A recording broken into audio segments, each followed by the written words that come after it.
Growth mindset.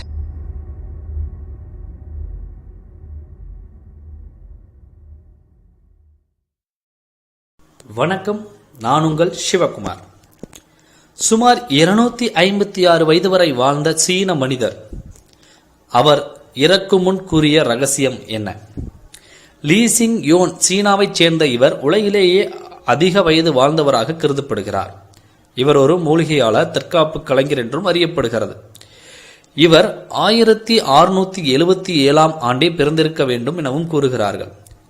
எப்படி வைத்து பார்த்தாலும் இவர் 256 ஆண்டு காலம் வாழ்ந்திருக்கிறார் என்பது உறுதியாகிறது.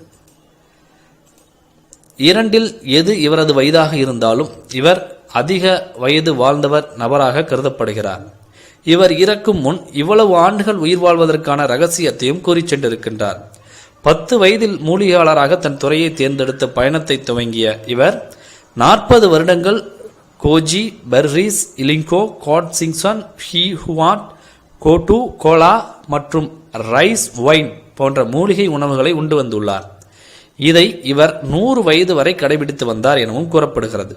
மேலும் 1949 ஆண்டு இவரது 71வது வயதில் இவர் சீன இராணுவத்தில் தற்காப்பு கலை பயிற்றுவிக்கும் நபராக சேர்ந்துள்ளார். இவருக்கு 23 முறை திருமணங்கள் நடந்திருக்கிறது. இவருக்கு 200 குழந்தைகள் இருக்கிறார்கள். இவர்தான் உலகத்திலேயே பெரிய குடும்பத்தின் சொந்தக்காரர் எனவும் அழைக்கப்படுகிறார்.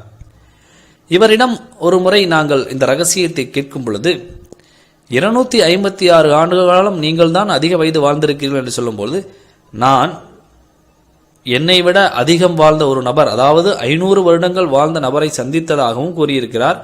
அவர்தான் எனக்கு இந்த உணவு கட்டுப்பாட்டு முறைகளையும் எனக்கு பயிற்றுவித்தார் என்றும் சொல்கிறார்.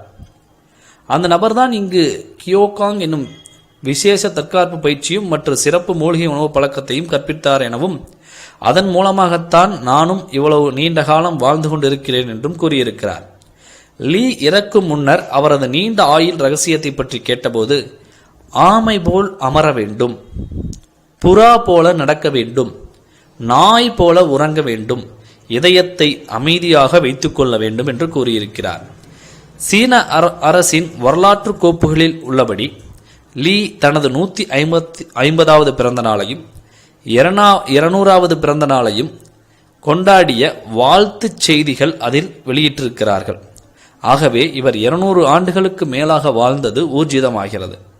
இதை சீனாவில் உள்ள பிரபல செங்குடு பல்கலைக்கழகத்தைச் சேர்ந்த பேராசிரியர் வு என்பவர் உறுதி செய்துள்ளார். 256 ஆண்டுகள் வாழ்ந்தது பெருமைக்குரிய விஷயமாக இருந்தாலும், நமது தமிழ்நாடுகளிலே நமது சித்தர்கள் யுக கணக்கிலும், திருமூலர் போன்றவர்கள் பல 1000-3000 வருடங்களும் வாழ்ந்த குறிப்புகள் இன்றும் இருக்கின்றது. இன்னும் ஜீவசமாதி என்ற பெயரிலே அவர்கள் உயிரோடு இருக்கிறார்கள் என்றும் நம்பப்படுகிறது. அது மட்டுமல்லாது, ஒரு 2 நூற்றாண்டுகளுக்கு முன்பாக 300-400 ஆண்டுகள் சர்வசாதாரணமாக வாழ்ந்தவர் நாம். ஏன் குறிப்பாக ராஜராஜ சோழனும் 136 ஆண்டுகள் ஆட்சி செய்திருக்கிறார். அப்போது அவர் எந்த வயதிலே அவர் பதவியேற்றிருப்பார், அரசனாயிருப்பார்? இதுபோல 300-400 ஆண்டுகள் இயல்பாக வாழ்ந்த தமிழ் இனம், தமிழ் மக்களுடைய பாரம்பரிய கலாச்சார உணவு பழக்க வழக்கங்கள், அவர்கள் இறக்க முடியாமல் மூத்தோர் தாலி என்று ஒரு பானை உள்ளது. கேரளாவிலும் பொள்ளாச்சி போன்ற இடங்களிலும் கூட அந்த மூத்தோர் தாலியை நீங்கள் கேள்விப்பட்டிருப்பீர்கள். அது நம்மளுடைய இனத்தில் இருந்திருக்கிறது. அதிலே அவர்கள் நீண்ட காலம் இறக்காமல் அப்படியே இருப்பவர்களை உயிரோடு அந்த தாலியிலே போட்டு அடைத்து புதைத்து விடுவார்கள்.